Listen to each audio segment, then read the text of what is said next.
Bom, continuando aqui os vídeos sobre SAG, mas a gente vai fazer o cálculo da mola pelo peso, né? Então não adianta o cara chegar lá na sua oficina e pesa 100 quilos. Você fica lá com a fitinha medindo, e aí? Qual que é a mola, né? Então o objetivo final aqui é isso, porque o SAG já está cheio de vídeos da internet, né? Todo mundo fazendo lá aquelas medições. Aqui, ó, o piloto de fábrica, 80 quilos, a mola 5.7, aqui eu estou falando de uma YZ 250F 2022, certo? Só como referência.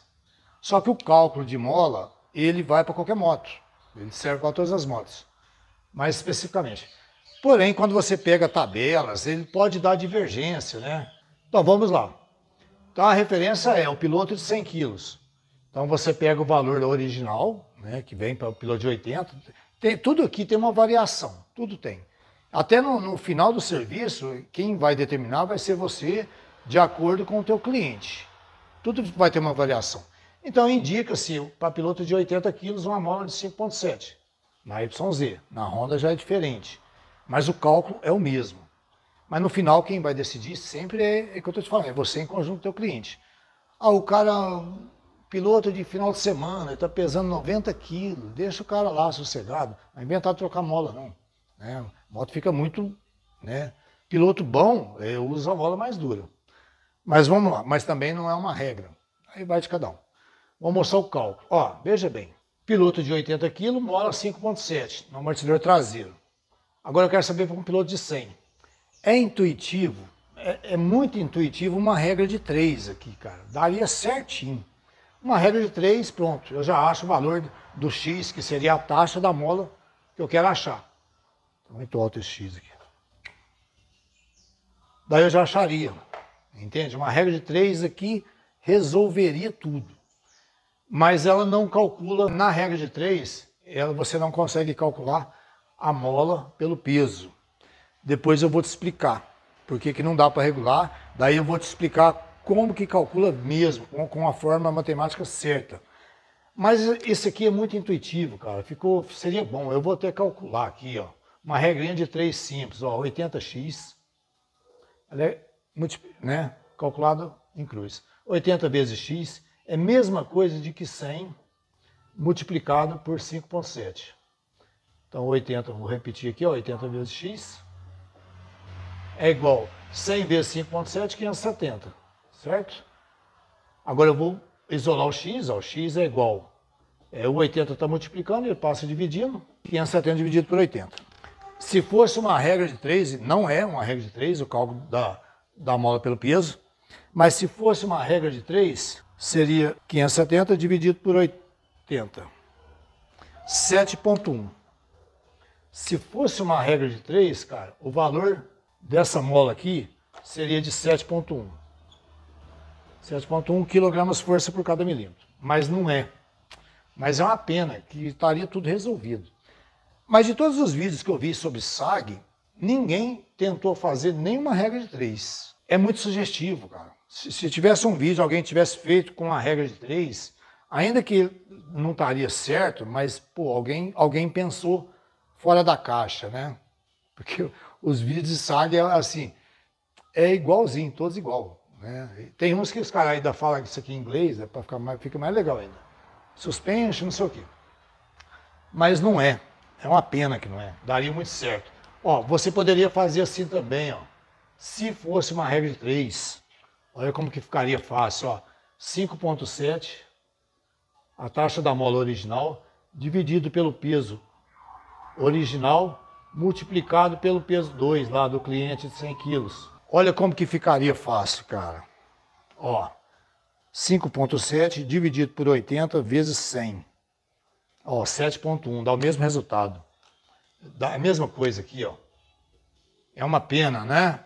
Olha, ficaria bacana, facinho. Daí sairia assim, ó. Vamos chamar esse cara aqui, ó, de peso 1. Esse aqui, ó, peso 2. Essa aqui é a taxa 1, que é a que vem de fábrica, né? E ali a mola mesmo. Então seria aqui, ó, peso 1, ó.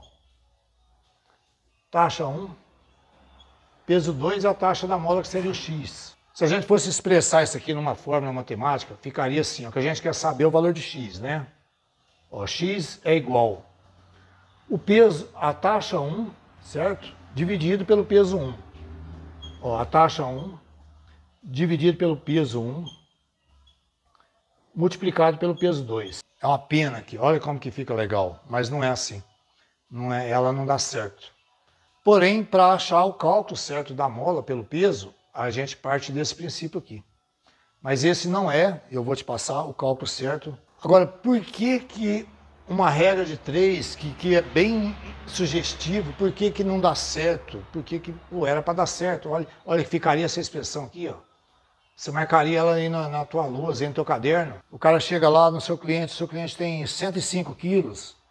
Você vai lá no manual, vê a taxa da mola dela, original, veja o peso que é indicado. Você vem aqui nessa forma, colocaria, ó, cara, você vai comprar a mola tal.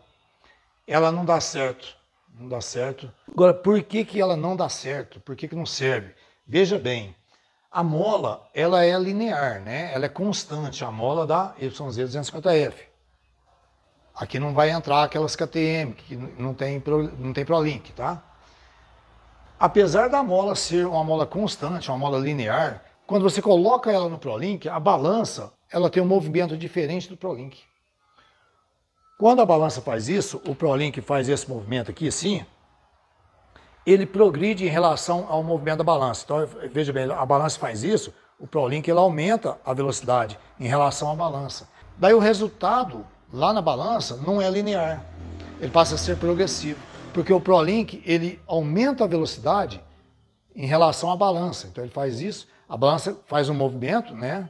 Um movimento linear, e o ProLink ele progride. Ele agride mais o amortecedor, agride mais a mola. Então o resultado lá, se eu fosse medir a taxa da mola lá no eixo da balança, não seria constante, não seria linear, seria progressivo. Para quem acompanhou os meus vídeos aí sobre molas, né? Então vai entender mais o que é uma mola progressiva e uma mola não progressiva. A mola não progressiva é a mola constante, a mola linear. Então ele não dá certo, porque o ProLink ele aumenta. E só corrigindo um detalhe também, isso que é progressão. Progressão não tem nada a ver com as lâminas do amortecedor. Tem gente que fala, as lâminas assim aumenta a progressão.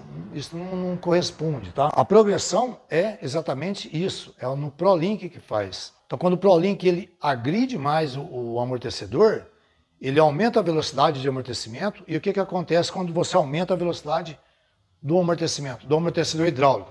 Então, se você pegar o amortecedor e prensar ele assim numa balança, ele vai dar um peso. Se você aumentar a velocidade, ele aumenta a resistência. Então, ali é a progressão da parte hidráulica. E na mola é a mesma coisa. Bom, ótimo, então tá. O cálculo não é esse, para quem achou, né, que eu deixei lá isso aqui, que poderia ser. Se alguém fez algum cálculo assim, mesmo que não está certo, mas pelo menos você tentou, pelo menos você pensou fora da caixa, tá? Agora vamos ver o próximo vídeo, que nesse próximo que a gente vai pôr o cálculo sobre mola. E detalhe, cara, quando eu coloco valores assim, 50% dos mecânicos já vaza no primeiro minuto. O pessoal já corre, quando vê cálculo, corre. Os outros 50%, 30% eles aguentam até 8 minutos. Daí sobra os 20%, que é o pessoal que pensa fora da caixa, que é por isso que eu faço vídeos longos, vídeos de 15, 20 minutos, que é para pegar somente o pessoal que pensa, beleza? Agora vamos ao cálculo verdadeiro, hein? Se eu fosse você, eu já pegava aí um papel, uma calculadora e guarda aí que nós vai calcular. Você vai saber o verdadeiro cálculo da mola pelo peso. Valeu!